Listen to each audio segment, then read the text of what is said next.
त्वमक्षरं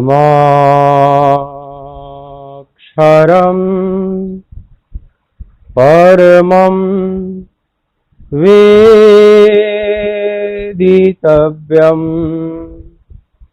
त्वमस्य विश्वस्य परं निधानम् त्वमव्ययः शाश्वत धर्मगोप्ता सनातनस्त्वं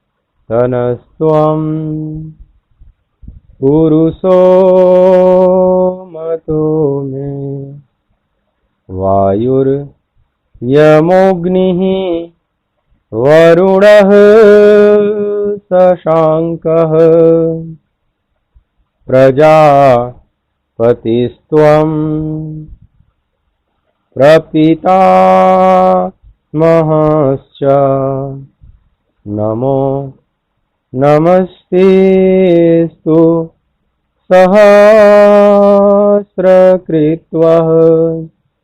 पुनश्च भूयोऽपि नमो नमस्ते।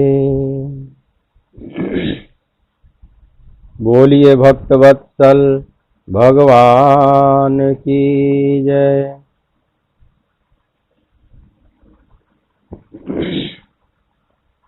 जय जय राधा रमण हरि बोल। जय जय राधा रमण हरि बोल। जय जय राधा रमण हरि बोल। जय जय राधा रमण हरि बोल। हरि बोल हरि बोल हरि बोल हरि बोल हरि बोल हरि बोल हरि बोल हरि बोल। जय जय राधा रमण हरि बोल। जय जय राधा रमण हरि बोल। जय जय राधा रमण हरि बोल। जय जय राधा रमण हरि बोल। बोलिए श्री राधिका रमण बिहारी लाल की जय। श्रीमद् भगवद गीता के इस मांगलिक सत्संग सत्र में मेरी तरफ से, वृंदावन धाम की तरफ से आप सभी प्रभु चरणानुरागी भगवत प्रेमी भक्तजनों का हार्दिक स्वागत है। का प्रथम श्लोक है जिसमें धृतराष्ट्र संजय से पूछते हैं, धर्म क्षेत्रे कुरुक्षेत्रे समवेता युयुत्सवः मामकाः पांडवाश्चैव किम अकुर्वत संजय। हे संजय, धर्म क्षेत्र कुरुक्षेत्र में युद्ध की इच्छा से एकत्रित हुए मेरे और पांडु पुत्रों ने क्या किया। धृतराष्ट्र के नाम से यही पहला श्लोक है। एक ही श्लोक है, इसी के समाधान में पूरी भगवद गीता है। और महर्षि व्यास बड़े सुंदर ढंग से प्रारंभ करते हैं भगवत गीता धर्म शब्द से। ग्रंथ के प्रारंभ में इशारा कर दिया कि ये धर्म शास्त्र है। जैसे प्रवेश द्वार पर जो चीजें लिखी जाती हैं उससे पता चलता है कि इसके अंदर क्या है। जैसे किसी सड़क से आप गुजर रहे हैं, कोई गेट आया, गेट पर लिखा हुआ है आश्रम, मान लो लिखा हुआ आराधना कुंज आश्रम, तो आप समझ जाएंगे या कोई अनजान व्यक्ति भी समझ जाएगा कि ये आश्रम है। यहाँ पर संत महापुरुष रहते हैं, भजन साधना करते हैं, शास्त्र चिंतन करते हैं, ध्यान धारणा होती है। अगर कोई इसका जिज्ञासु है तो उसमें आएगा। कहीं पर लिखा हुआ मान लो मैरिज होम,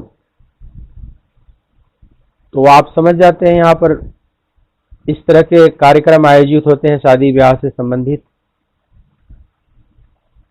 मार्केट में जाते हैं, आपको वस्तुएं खरीदनी होती है तो आप साइन बोर्ड पढ़ते हैं, इस दुकान पर इस टाइप की वस्तुएं, ज्वेलर्स लिखा हुआ है, तो आप वहां आभूषण खरीदने जाएंगे, वहां पर आटा चावल दाल खरीदने नहीं जाएंगे।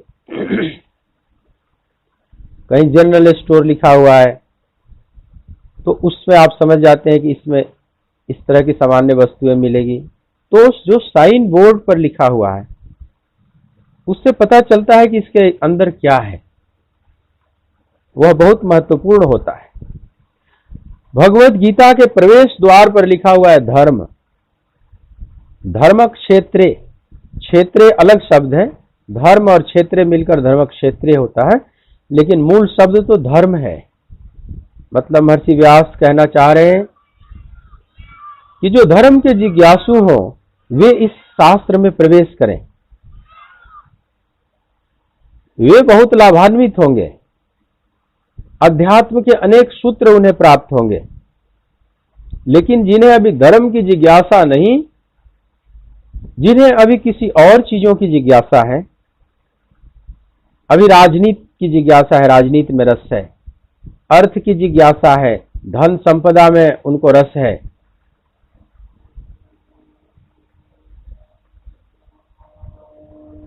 किसी को पद चाहिए, तो वे जिनका जैसा रस है पहले उसी रस को पूरा करें। धर्म की जिज्ञासा अंतिम जिज्ञासा है।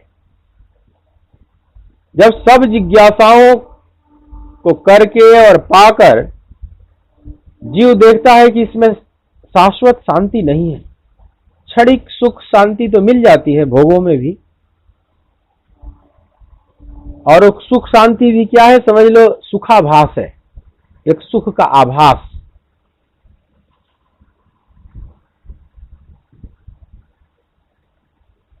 उससे तृप्ति नहीं होती,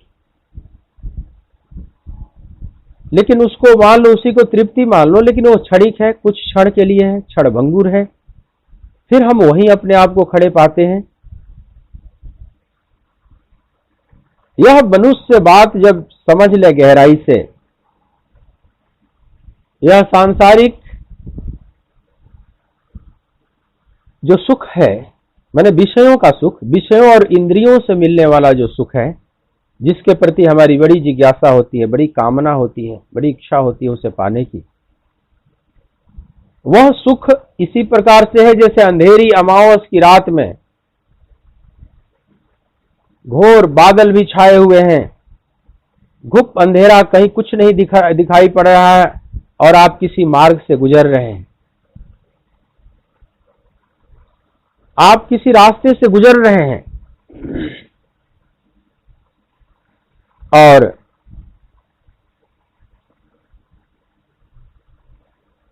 कुछ नहीं दिखाई पड़ रहा है, उसी में बिजली कौंध गई थोड़ी देर के लिए, तो जो बिजली चमक जाती है, थोड़ा प्रकाश, उस प्रकाश में कुछ रास्ता आपको दिखाई पड़ जाता है, कुछ सेकंड आप उस आलोक में यात्रा तय कर सकते हैं, थोड़ा सुखद अनुभूति होती है। लेकिन वह बिजली चमक कर जो चली गई तो और घुप अंधेरा हो जाता है। या अंधेरे रास्ते से आप गुजर रहे हैं, सामने से कार आ रही है, लाइट जलती हुई, थोड़ा प्रकाश से रास्ता तो दिखाई पड़ता है, लेकिन जब कार गुजर जाती है तो पहले से भी ज्यादा अंधेरा प्रतीत होने लगता है, क्योंकि ये आंखें अंधेरे में चलने का अभ्यस्त हो चुकी थी, अंधेरे में थोड़ा सेट कर गई थी, उसी में टटोल टटोल कर चल रही थी। लेकिन कोई तीव्र प्रकाश वाली गाड़ी गुजरी और फिर चली गई, उसके बाद और अंधेरा गहन दिखाई पड़ता है। उसी प्रकार से विषय भोगों में जीव शांति ढूंढता है। इस संसार के समझ लो अंधेरी रात में, इस भयानक अंधेरी रात में विषय भोगों में थोड़ी सी उसको सुकून का अनुभव होता है। ये सुकून उसी प्रकार से है जैसे कोई तीव्र प्रकाश वाली गाड़ी गुजर गई या कोई बिजली कौंध गई, थोड़ी देर के लिए आपको दिखाई पड़ गया, लेकिन उसके बाद और ज्यादा अंधेरा घना प्रतीत होता है। तो भोगों के बाद, थोड़ा सुकून पाने के बाद जीव पाता है कि वह सुकून जैसे सपने की तरह था, फिर हम वहीं के वहीं खड़े हैं, और वहीं नहीं खड़े हैं, उससे भी बदतर स्थिति में खड़े हैं। सच तो ये है कि हम भोग भोगने गए थे, लेकिन भोग ने ही हमें भोग लिया। भोग को हमने नहीं भोगा, भोग ने ही हमको भोग लिया। यह बात अनुभव से समझ में आती है जीव को। 2 दिन की है चमक चांदनी, फिर अंधेरी रात है। तो फिर जगह जगह ढूंढता है, सोचता है कि यहां इस भोग में नहीं रस मिला, शायद इससे और बड़ा मिल जाए तो उसमें ज्यादा रस मिले, तो बड़े भोग की तलाश करता है। थोड़ा उसमें भी थोड़ी देर के लिए चमक चांदनी मिल जाती है, लेकिन फिर अंधेरी रात है। उसकी आशाएं बढ़ती चली जाती हैं, और बड़ा और बड़ा, स्थान बदलते रहता है, लेकिन सुकून नहीं मिलता। इसलिए मानस रोग जब रामचरित मानस में कागभूषुंड ने गरुड़ जी को बताया, तो उसमें कहा काम बात कफ लोभ अपारा, क्रोध पित्त नित छाती जा रहा। काम बात का रोग है, वायु रोग है। वायु रोग जल्दी जाता नहीं, एक बार पकड़ लेगा तो स्थान बदलते रहता है।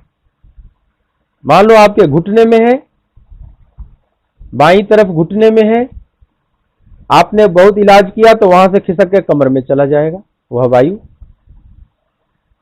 फिर बाएं से दाएं में चला जाएगा, कभी छाती में आ जाएगा, कभी कंधे में आ जाएगा, कभी लेफ्ट कभी राइट होता रहेगा। स्थान बदलते रहता है, लेकिन वो वायु जल्दी जाता नहीं। इसीलिए काम को वात का रोग बताया गया। मतलब जो कामनाएं हैं स्थान बदलती रहती हैं, नष्ट नहीं होती जल्दी, और जीव उसमें भटकते रहता है। जैसे मृगमरीच का दिखाई पड़ता है रेगिस्तान में तपते हुए, और वहां आप पहुंचेंगे तो मृगमरीच का और आगे खिसक जाएगी, लगेगा कि यहां नहीं और आगे है, और आप चलते चले जाओगे, कहीं नहीं वो जल मिलेगा, क्योंकि वो तो एक भ्रम है, एक आभास हो रहा है जल का, वास्तव में जल जैसी कोई चीज नहीं हुआ। तो संसार के क्षणभंगुर विषय भोगों में शाश्वत सुख शांति कहां से मिल सकती है? संसार है, विषय भोग है, हमारी इंद्रियां भी क्षणभंगुर है, तो क्षणभंगुर से क्षणभंगुर का संयोग हुआ, इसमें शाश्वत अस्थाई सुख कैसे मिल सकता है? नहीं मिल सकता। पर यह बात बहुत बाद में समझ में आती है जीव को, जब सब जगह धक्के खा लेता है। वैसे नहीं समझ में आएगी, कितना भी उपदेश दो, कितना भी गीता का ज्ञान हम लोग पिलाएं, रोज पिलाएं, लेकिन अगर विषय रस बहुत ज्यादा है तो हम कितना भी पिलाएंगे, आप बहुत आगे नहीं बढ़ पाओगे। जैसे कोई गीली लकड़ी है, अब उसको कितना भी चूल्हे में डालो, उससे अग्नि प्रकट ठीक ठीक नहीं हो पाएगा, वो बिल्कुल भभक कर नहीं जलेगी, वो धुआं धुआं जलेगी। तो थोड़ा विषय रस सूख जाए, जैसे लकड़ी को सुखाया जाता है, और सूखी लकड़ी जब चूल्हे में डालते हैं तो भभक कर जलती है, अग्नि प्रकट होती है, लेकिन गीली लकड़ी तो और उपद्रव कर देती है। तो जिसमें विषय रस बहुत ज्यादा है, वे ठीक ठीक शास्त्रों में न प्रवेश करें, क्योंकि वो उपद्रव मोल ले लेंगे। वो समझ लो गीली लकड़ी को चूल्हे में डाल दिए, खाली धुआं धुआं और कुछ नहीं। अभी उन्हें धर्म की जिज्ञासा नहीं है, उनके लिए भगवत गीता नहीं है। सुनी सुनाई बातों में मत चले जाओ कि गीता बहुत पवित्र ग्रंथ है, सनातन धर्म का श्रेष्ठतम ग्रंथ है, दुनिया के उच्चतम मनीषियों द्वारा वंदित है। आपने सुनी है बचपन से बात और आप सम्मोहित होकर गीता के पीछे पड़ जाते हैं। लेकिन आप यह भी समझ लें कि गीता के प्रवेश द्वार पर धर्म शब्द लिखा हुआ है कि धर्म की जिज्ञासा जब हो तभी इस ग्रंथ में प्रवेश करना। अय मानव, अभी तुम्हारी जिज्ञासा किसी और चीजों में है, भौतिक पदार्थों में है, तो आप पहले उसी को देख लो, उससे अनुभव कर लो, उस अनुभव से बाहर निकलो। सिखाई हुई बुद्धि काम नहीं आती, अपना अनुभव ही काम आता है, निज अनुभव। निज अनुभव अब सुनहु खगेसा, बिनु हरि भजन जाहि कलेसा। हे गरुड़, मेरे निज अनुभव को सुनो। मैं सुनी सुनाई बात नहीं कह रहा हूं, बिल्कुल निज अनुभव, कहा कही की बात नहीं, देखा देखी की बात। दुल्हा दुल्हन मिल गए, फीकी पड़ी बारात। यह तो अनुभव, जब परमात्मा से मिलन होता है, सीधा परमात्मा के सामने भक्त खड़ा होता, भक्त और भगवान, तो सारी दुनिया फीकी पड़ जाती है फिर। लेकिन ये जो अनुभव किया है वही तो कर सकता है। तो कहा कही की बात नहीं, देखा देखी की बात। दुल्हा दुल्हन मिल गए, फीकी पड़ी बारात। जब भक्त और भगवान का मिलन होता है तो सारा संसार फीका पड़ जाता है। फिर उसको समझ में आता है कि जहां मैं सुख ढूंढता था वह तो एक भ्रम था। बड़े अनुभव, जीवन समझ लो कि अंतिम समय में आता। अंतिम समय का मतलब जहां से सांसारिक यात्रा आपकी पूरी हो जाती है और आध्यात्मिक यात्रा प्रारंभ होने का दिन आ जाता है, तो यह बात समझ में आने लगता है कि अब शाश्वत सुख प्रभु तुम ही हो, बिनु हरि भजन न जाहि कलेसा। ये जो क्लेश है, महर्षि पतंजलि ने 5 क्लेशों की बात किया जो जीव को क्लेशित करते रहते हैं, पीड़ित करते रहते हैं। अविद्या, अस्मिता, राग, द्वेष और अभिनिवेश। अभिनिवेश माने मृत्यु का भय, अस्मिता माने अपना अहंकार, मैं कुछ हूं। ये सब अविद्या क्लेश है। अविद्या, अस्मिता, राग, द्वेष और अभिनिवेश, इन 5 क्लेशों से जीव क्लेशित है। और चाहता है जीव बाहर निकलना, लेकिन वह ठीक ठीक समझ नहीं पाता कि मार्ग क्या है निकलने का। उल्टा समझ जाता है, विषय पदार्थों में, किसी भोगों से सोचता है कि हम क्लेश से बाहर निकल जाएंगे। वस्तुएं इकट्ठी करके, धन इकट्ठा करके, अच्छे लोगों की मित्र, बहुत से मित्र इकट्ठा करके, बड़ा कुटुंब प्राप्त करके, बड़ा भवन कोठी प्राप्त करके, ऐश्वर्य पाकर, लेकिन अंत में पाता है कि नहीं, ये सब फार्मूले फेल हैं। बिनु हरि भजन न जाहि कलेसा। बिना हरि के भजन के क्लेश नहीं मिट सकते।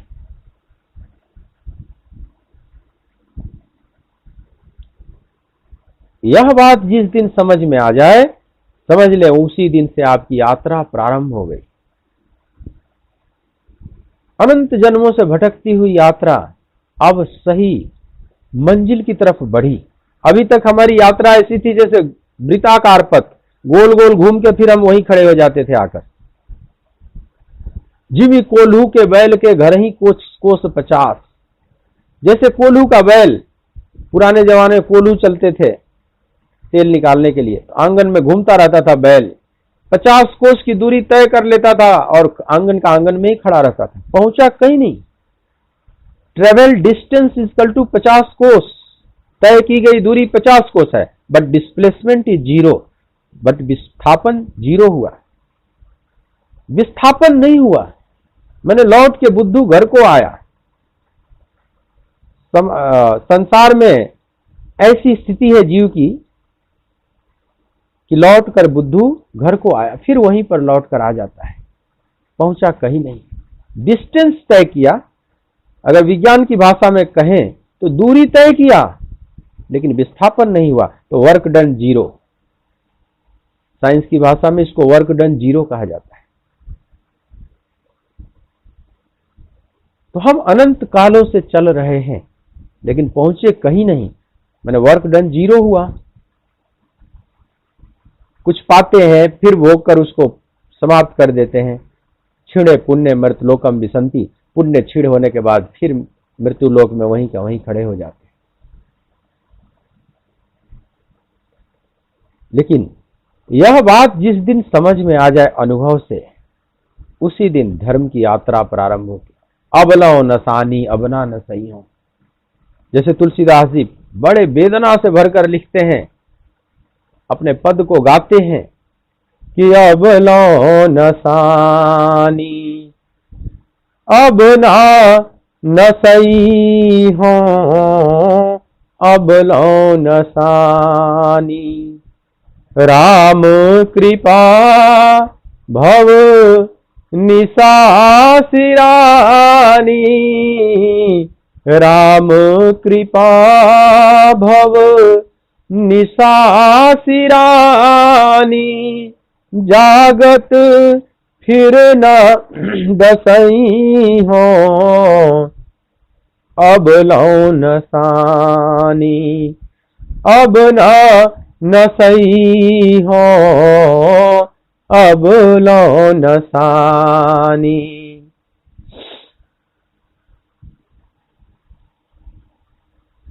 हे प्रभु, अब तक जो हुआ सो हुआ, लेकिन अब मैं नष्ट नहीं होऊंगा।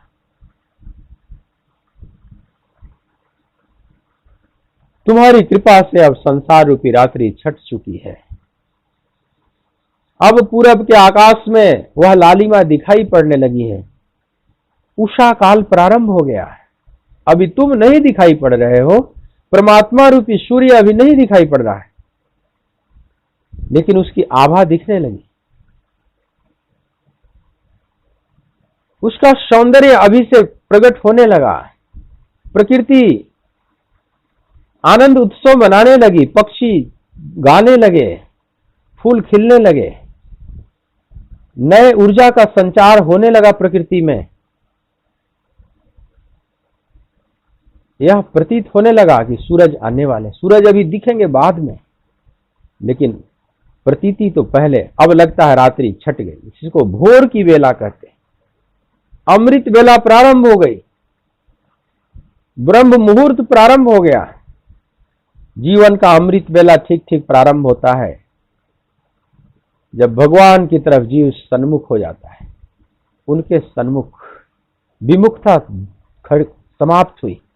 अभी तक हम पीठ किए हुए थे, अब हम अपना चेहरा प्रभु की तरफ कर लिए। सन्मुख होई जीव मोहि जबहि, जन्म कोटि अघनाश होई। अब सन्मुख हो गए, अब यात्रा सही प्रारंभ हो गई। अब करोड़ों जन्म का यह संस्कार सब धुल जाएगा।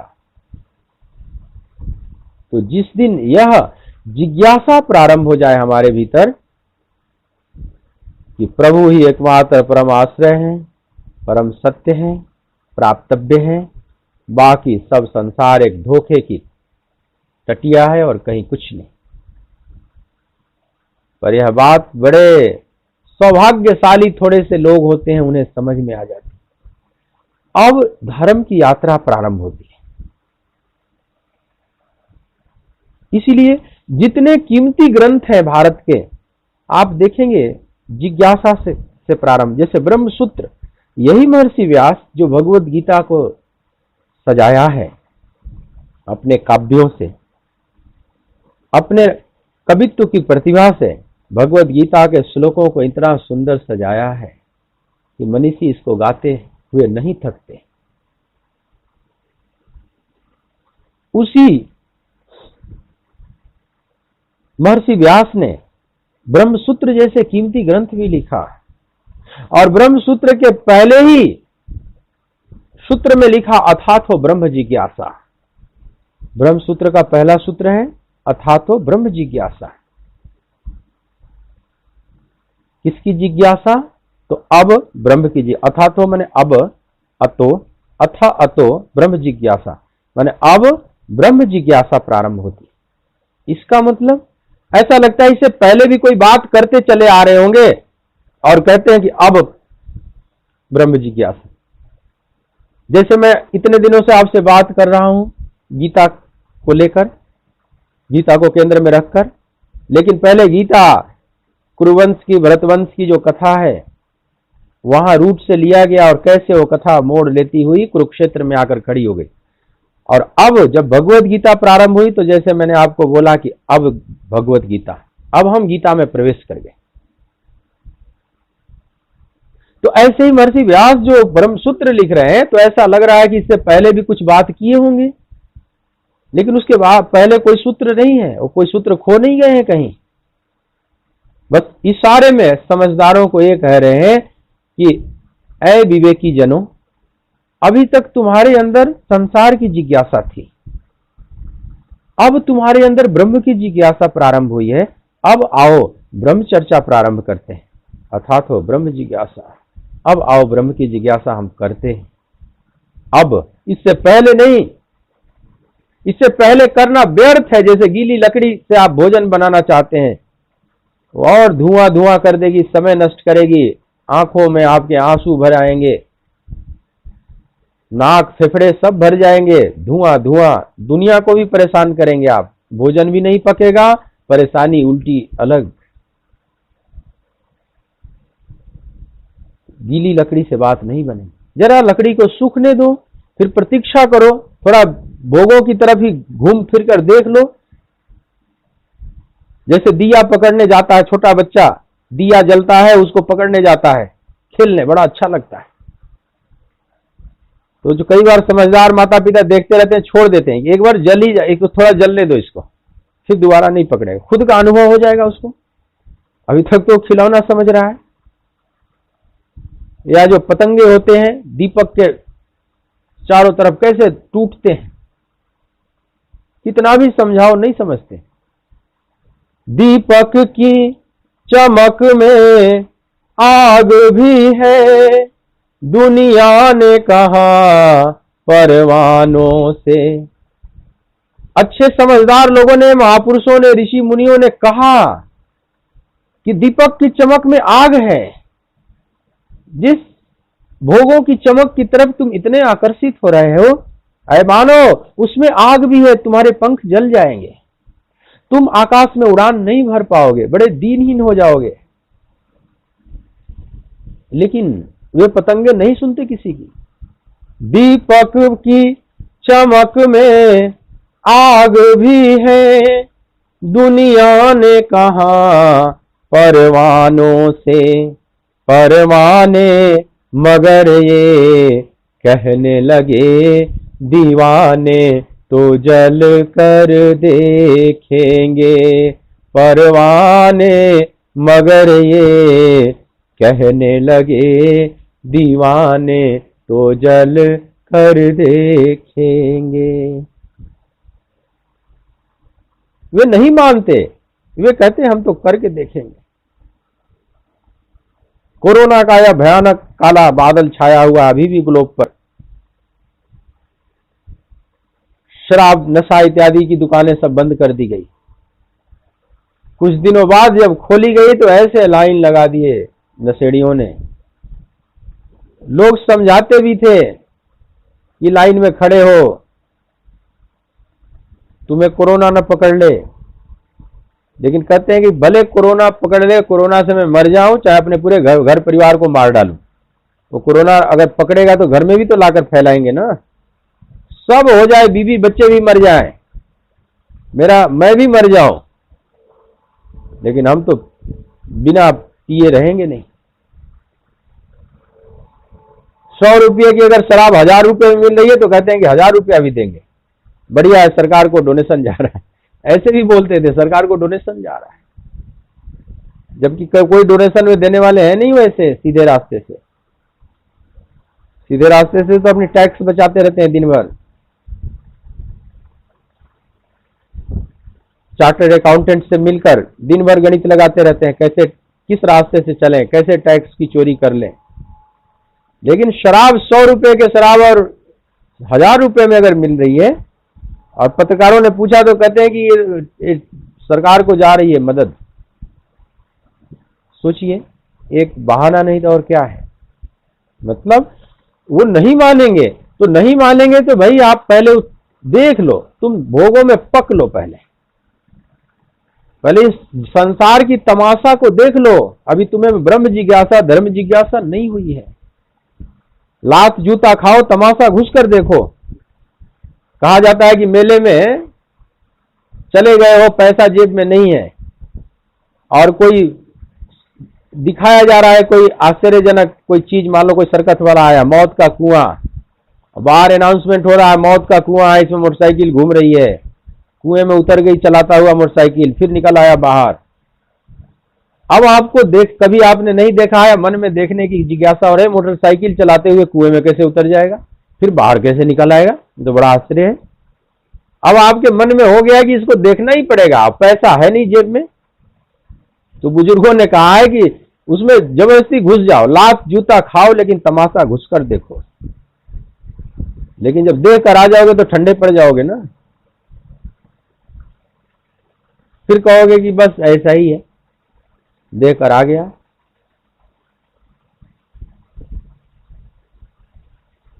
मायूस हाथ मलता वापस बैरंग आया। लेकिन तुम इतना ही ऐसा न देखते रहो कि ये जीवन के पर जीवन चुकता चला जाए। थोड़ा इस चीज को विवेक के द्वारा चलोगे तो जल्दी पूरा कर लेगा व्यक्ति। नहीं तो पता चला कि बुढ़ापे तक देखने ही में बीत गया, अब मौत की गाड़ी आ गई, अब क्या कर लोगे। तो थोड़ा जल्दी इस मौत के कुएं को देख लो और उससे बाहर निकल आओ, चाहे लात जूता खानी पड़े तो भी। तो अनुभव से कहा गया है, लात जूता खाओ, तमाशा घुसकर देखो, लेकिन घुसकर देखो उस तमाशा, नहीं तो तुम बेचैन रहोगे। लेकिन ऐसी स्थिति न आ जाए कि शरीर सब जर्जर हो जाए,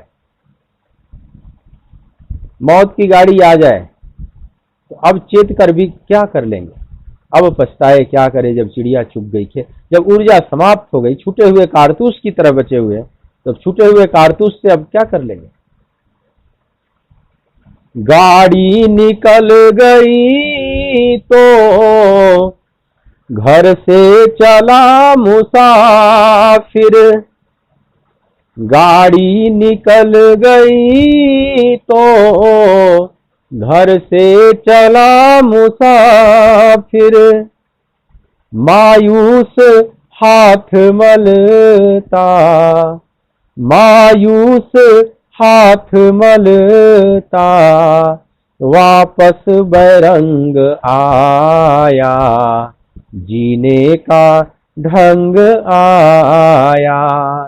जीवन खत्म हुआ तो जीने का ढंग आया, जीने का ढंग आया। जब क्षमा बुझ गई तो, जब क्षमा बुझ गई तो महफिल में रंग आया, महफिल में रंग आया। अब बुझी हुई क्षमा से अब महफिल में कौन सा रंग ला दोगे। नहीं, समय रहते, ऊर्जा रहते अगर हम चेत गए, हमारे अंदर धर्म जिज्ञासा प्रारंभ हो गई, ब्रह्म जिज्ञासा प्रारंभ हो गई, तब भगवत गीता बड़े काम की है। तो समस्त कीमती ग्रंथ के प्रवेश द्वार पर लिखा हुआ है, था तो ब्रह्म जिज्ञासा, देवर्षि नारद अपना भक्ति सूत्र प्रारंभ करते हैं, अथातो भक्ति जिज्ञासायाम। भक्ति, अब भक्ति की जिज्ञासा है। महर्षि जैमिनी अपने पूर्व मीमांसा रूपी शास्त्र को लिखते हैं तो अथातो धर्म जिज्ञासा पहले ही लिखते हैं। तो जिज्ञासा शब्द से ही ये ग्रंथ प्रारंभ हो रहे हैं, और भगवत गीता भी इसी शब्द से, धर्म शब्द से प्रारंभ हो रही है।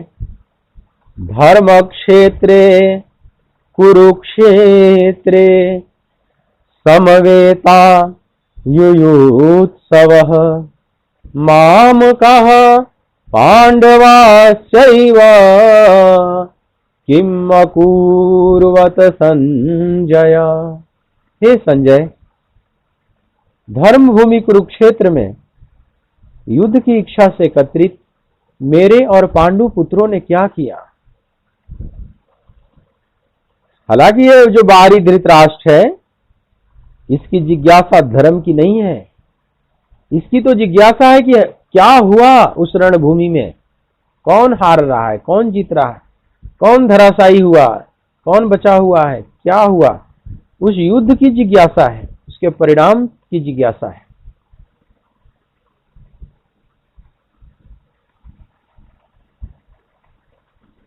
लेकिन जब अध्यात्म की जिज्ञासा प्रारंभ हो जाती है साधक को, धर्म की, तो ठीक ठीक यात्रा प्रारंभ होती है।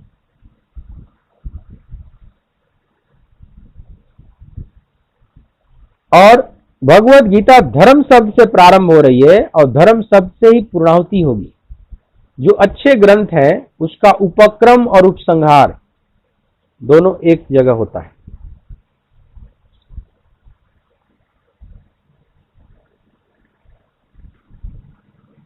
जैसे रामचरितमानस आप पढ़ेंगे तो वर्णानाम अर्थ संज्ञानाम, वर्ण शब्द से प्रारंभ हुआ।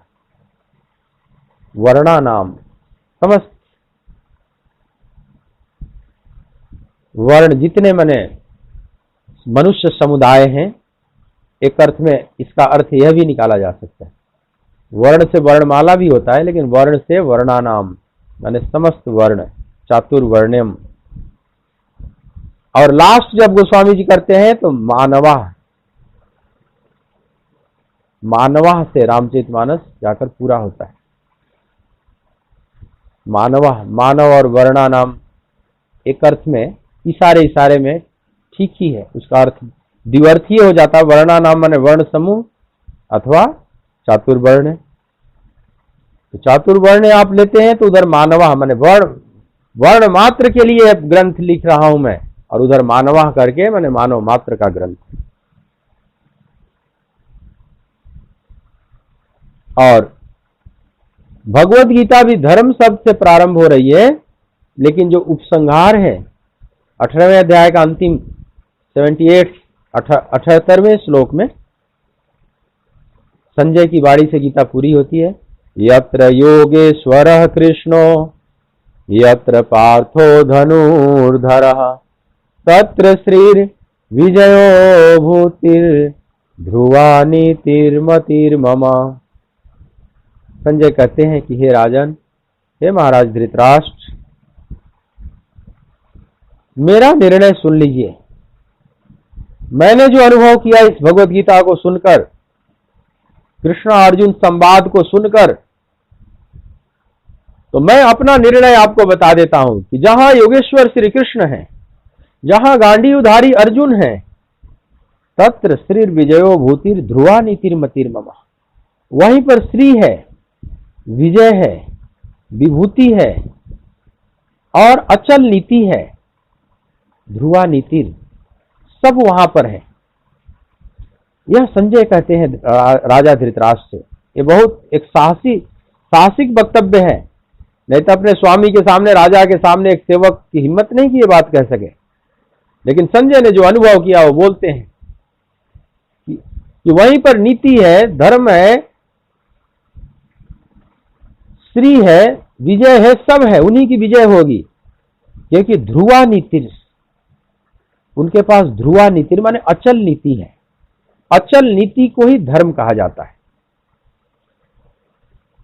एक सचल नीति होती है संसार में, संविधान, कॉन्स्टिट्यूएंसी जो बनाई जाती है, हर देश के अलग अलग संविधान है, वो संशोधित भी होते रहते हैं, परिवर्तन भी होते रहता है, उसमें बदलाव भी होते रहते हैं, लेकिन एक ईश्वरीय लॉ है, the cosmic law, the divine law, वो शाश्वत है, वो देश काल परिस्थिति से बदलता नहीं, इसलिए उसको ध्रुवा नीति कहा गया, माने अचल नीति, अचल नीति है, उसी को धर्म कहा जाता है। तो देखिए लास्ट में ध्रुवा नीति बोला, मतिर्मम, ये तो बस संजय ने अपना कहा ये मेरा मत है, लेकिन असली शब्द है ध्रुवा नीति, यही अंतिम शब्द। ध्रुवा नीति माने धर्म। तो गीता धर्म से प्रारंभ हो रही है, उपक्रम भी धर्म से और उपसंहार भी धर्म से। ध्रुवा नीति माने धर्म से, अचल नीति। इस तरह से बड़े सौंदर्यपूर्ण ढंग से भगवत गीता की रचना महर्षि श्री कृष्ण द्वैपायन वेद व्यास ने किया है। उन मनीषी को हम कोटि कोटि प्रणाम करते हैं। और धर्म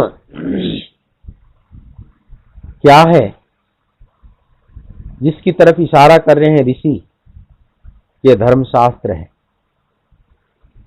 और धर्म क्षेत्र कुरुक्षेत्र, कुरुक्षेत्र धर्म क्षेत्र है। ये कुरुक्षेत्र धर्म क्षेत्र कैसे बन गया? जहां हिंसा का इतना भयानक खेल हुआ, खूनों की नदियां बही, लाशों के ढेर से पटा हुआ था कुरुक्षेत्र, वो धर्म क्षेत्र कैसे हो गया? फिर अधर्म का क्षेत्र किसको कहते हैं? इसके लिए आपको धर्म को समझना होगा। धर्म क्या है? देखो, जो भी कृत्य है, वह कृत्य जो हमें परमात्मा की तरफ ले जाता है, वो सब धर्म है। वे सारे कृत्य, वे सारे कर्म जो हमें संसार से निकालकर परमात्मा से जोड़ता है, वो धर्म कहलाते हैं।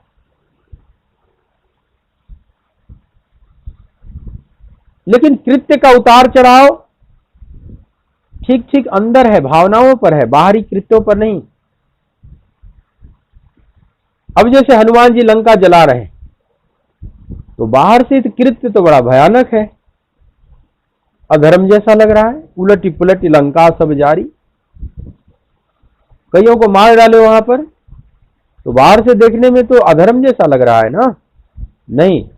तो कृत्य का जो मूल्यांकन है कि कौन सा कृत्य भगवान की तरफ ले जाता है, वो बाहर से देखकर नहीं आकलन किया जा सकता, वो भीतर की भावनाओं से उसका आकलन होगा। हनुमान के भीतर क्या चल रहा है? हनुमान सिर्फ प्रभु का कार्य कर रहे हैं।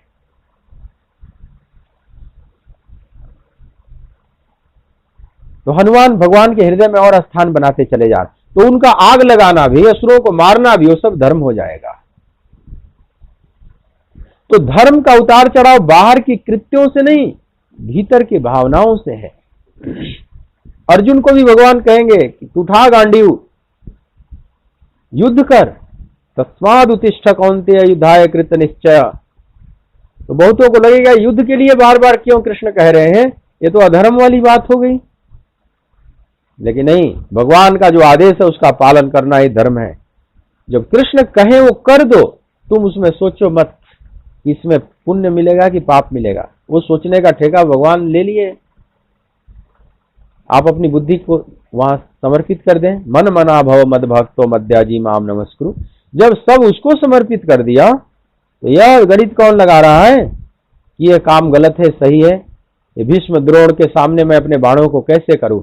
कथम भीष्ममहम संख्य द्रोणम च मधुसूदन इसुभि प्रतियोत्स्यामि पूजा रहा हरिसूदन। हे मधुसूदन, हे हरिसूदन, अपने बाणों के रुख को मैं अपने पितामह भीष्म और गुरु द्रोणाचार्य की तरफ कैसे करूं? ये तो दोनों पूज्य हैं, बड़े आदरणीय लोग हैं। भगवान कहते हैं कि यह सोचना अब तुम्हारा काम नहीं पार्थ, सब मेरे पर छोड़ दे। मेरे आज्ञा का पालन करना ही एकमात्र तुम्हारा धर्म है। तो भीतर की भावनाओं पर और आज्ञा पालन किया अर्जुन ने, तो भक्त केवल आदेश पालन करता है। मतलब परमात्मा का जो आदेश है, जो हुक्म है, वही धर्म है, सीधी सी भाषा में। इसीलिए गुरु नानक देव ने बड़ा अच्छा शब्द प्रयोग किया है, हुक्म। आप जपजी साहब पढ़ेंगे तो हुक्म शब्द बहुत आया है, क्योंकि वो हुक्म का पालन करना ही धर्म है, जो परमात्मा का आदेश आ रहा है। हुक्मी रजाई चढ़ना नानक लिखिया नाल, प्रभु मैं आपके हुक्म में चलूं और जो मेरे प्रारब्ध में लिखा हुआ मैं उसको स्वीकार करूं, उसके प्रति कोई शिकायत पूर्ण न रहूं, शुक्रगुजार पूर्ण रहूं। तो हुक्म, ये शब्द बहुत आएगा। हुक्मी हुक्म चलाए राह, नानक बिगसे बेपरवाह। परमात्मा हुक्मी है और उसका आदेश हुक्म है, तो वह हुक्मी अपने हुक्म के द्वारा हमें चला रहा है राह पर। और नानक बिगसे बेपरवाह, नानक बेपरवाह होकर आगे बढ़ता चला जा रहा है। प्रभु हम तो तेरे आदेश में जिएंगे, जो तुझे अच्छा लगे वो मेरे से करा ले, जब मैं न चाहूं तो भी करा ले। जो तू भावे सोई भली कार, तू सदा सलामती निरंकार। जो तुझु भावे, जो मुझे भावे वो नहीं। मेरा मन तो पता नहीं क्या क्या चाहता है, मैं तो उल्टा सीधा कुछ भी मांग लूंगा, अपना ही सर्वनाश कर लूंगा अनजाने में। तो प्रभु जो मुझे भावे वो मत देना, जो तुझु भावे, जो तुझे अच्छा लगे। तो जो तुझु भावे सोई भली कार, तू सदा सलामती निरंकार। जो तुझे अच्छा लगे वही मेरे लिए भलीकार माने कल्याणकारी है, मंगलकारी है, क्योंकि तू सदा से है, सलामत है, निरंकार है, तू सब जानता है मेरे प्रभु। तू आदि सच, जुगादि सच, है भी सच, नानक होसी भी सच। आदि अनादि सब में तू सच है। जब समय नहीं था, सृष्टि नहीं थी, तो भी तू सच था। सृष्टि नहीं हो जाएगी तो भी तू सच ही रहेगा, और आज जब सृष्टि है तो भी तुम उतना ही सच है। तुम्हें असच करने का कोई उपाय नहीं। हे सच स्वरूप परमात्मा, तू मेरा भूत भविष्य वर्तमान सब जानता है। तो जो तुझे अच्छा लगे हम तेरे आज्ञा का पालन करेंगे, तेरे हुक्म का पालन करेंगे। ऐ हुक्मी, उसका हुक्म ही धर्म है। परमात्मा का आदेश ही वही अंतिम धर्म है, वही शुद्ध धर्म है। लेकिन सबको तो हुक्म नहीं मिलता। हम कैसे पता करें कि हमें परमात्मा का हुक्म कहां मिल रहा है? कैसे पता करें? बड़ा कठिन है। हम इतने विचारों के उहापोह में जी रहे हैं कि ईश्वरीय उस आदेश को सुन नहीं पाते। वह हुक्म सबके अंदर प्रसारित हो रहा है, उसके लिए शुद्ध अंतःकरण चाहिए और शांत चित्त चाहिए, तब उस हुक्म को हम समझ पाएंगे, सुन पाएंगे, वरना उस भीड़ में खो जाती है वो ध्वनि। तो जो अभी उस ध्वनि को नहीं सुन पा रहे हैं, उसके लिए शास्त्र प्रमाण है। जो शास्त्रों में परमात्मा ने कहा है, तस्मात् शास्त्रम प्रमाणम ते कार्य व्यवस्थित हो। हे पार्थ, उसमें शास्त्र ही प्रमाण है। आपको अंतर्ध्वनि नहीं सुनाई पड़ रही है तो भगवत गीता में जो भगवान ने कहा है वो तो आप पढ़ सकते हैं ना, वो तो आप समझ सकते हैं ना। शास्त्रों में जो हमारे लिए निर्देश बताया गया है, तो तस्मात् शास्त्रम प्रमाणम ते, शास्त्र ही इसमें प्रमाण है। तो शास्त्र के अनुसार जीवन को जिए। शास्त्र भी ना समझ में आवे तो शास्त्र के जो ज्ञाता है, शास्त्रज्ञ हैं, महापुरुष, सदगुरु, संत, उनके आलोक में समझे। जैसे आप सुन रहे हैं गीता, भगवत गीता की व्याख्या की जा रही है, कई बार पढ़ के भी नहीं समझ में आती, तो उनके श्रीमुख से सुने और खुद भी पढ़ें, अपने विवेक को भी खोलें, समझें, और धर्म का रास्ता आपको मिल जाएगा, आपका मार्ग मिल जाएगा। और धीरे धीरे वह आदेश भी समझ में आने लगेगा कि प्रभु क्या चाहते हैं हमसे। मीराबाई को जब निकालना था भगवान को अब चित्तौड़गढ़ से, अब पटरानी नहीं रहने देंगे, कृष्ण का आदेश उनको समझ में आ गया और अपनी सखी बाला से कहती है कि बाला मैं बैरागण होऊंगी, बाला मैं बैरागण होऊंगी, जोई भेष मेरा प्रियतम रीझे, जोई भेष मेरा प्रियतम रीझे, सोई वेश धरोंगी, बाला हो बाला मैं बैरागण होऊंगी। हे बाला, हे मेरी प्रिय सखी, तुम समझ सकती हो मेरे भावनाओं को, तुमसे मैं शेयर कर रही हूं अपनी मन की बात। अब मैं बैरागण बनूंगी, अब मैं रानी नहीं रह सकती, यही गोविंद का आदेश है। और जो मेरा प्रियतम चाहता है, जो ही वेश मेरा प्रियतम रिझे सोई वेश धराऊंगी, मैं वही करूंगी जो चाहता है। और पकड़ी संतों के संग, रंगी मोहन के रंग, मीरा रानी दीवानी कहलाने लगी, वो तो गली गली हरि गुण गाने लगी। चल पड़ी वृंदावन के रास्ते पर, आली मोही लागे वृंदावन नी। कितना कठिन निर्णय था। एक राजकुल की पटरानी, आन बान शान में जीने वाली, इस तरह से खुले में चल पड़ती, कितना कठिन। लेकिन अब भगवान की रक्षा कवच में चल रही है। जब वो चाहता है तो वो जाने आगे क्या होगा, वो संभालेगा। और संभाला। अंत में द्वारकाधीश में फिर जाकर उनके विग्रह में समाहित हो गई सदा के लिए। मीरा कभी किसी को मिली नहीं, उनका शरीर किसी को मिला नहीं। वो सदा के लिए गोविंद में जाकर, जैसे नानक कहते हैं कि नानक लीन भयो गोविंद से जो पानी संग पानी। लेकिन मीरा केवल आत्मा से ही लीन नहीं हुई, वो स्थूल शरीर से भी लीन हो गई, ज्यों पानी संग पानी। बड़ी अद्भुत यह घटना घटी इस जगत के इतिहास में। सर्वांग इस पंच महाभूत भी के सहित वो भी किसी को मिला नहीं। अंत्येष्टि के लिए ढूंढते रहे चित्तौड़गढ़ वाले, लेकिन मीरा का शरीर कहीं नहीं मिला। तो परमात्मा का आदेश पर ऐसे भक्त चलते हैं, धीरे धीरे वह सबको मिलता है, सबके अंदर प्रसारण है। लेकिन नहीं है तब तक शास्त्र प्रमाण है। शास्त्र भी समझ में न आवे तो महापुरुष के आलोक में समझे। महाजनों ने गतः सपंथा।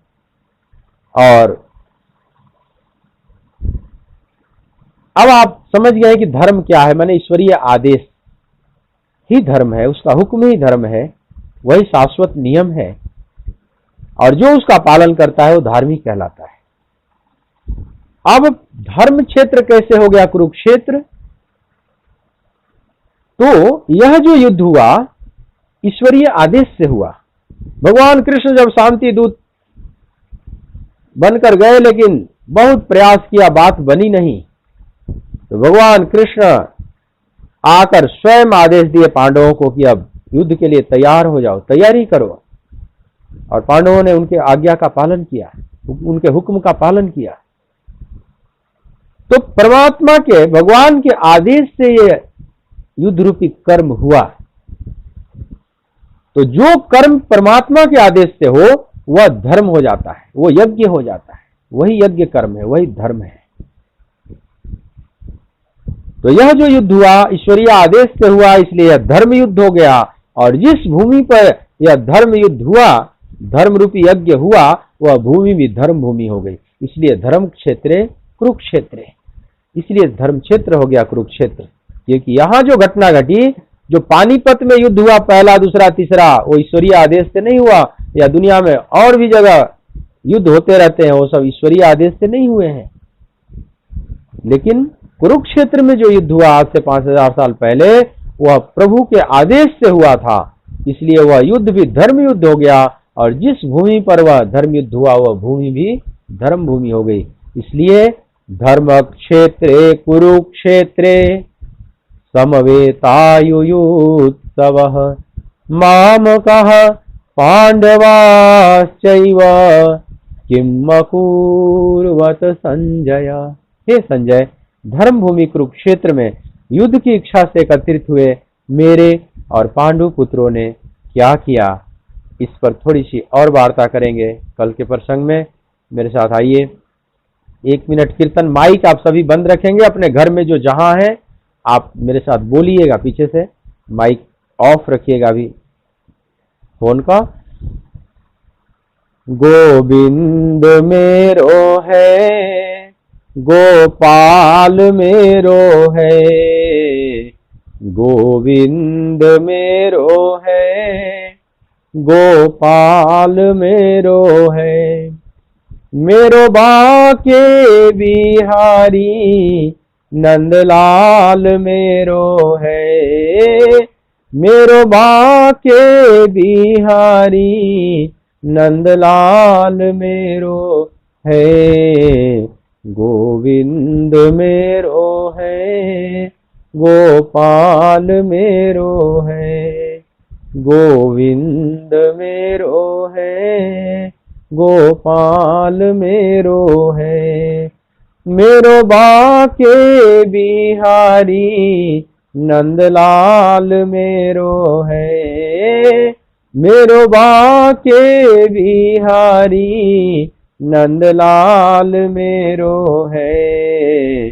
गोविंद मेरो है, गोपाल मेरो है, गोविंद मेरो है, गोपाल मेरो है।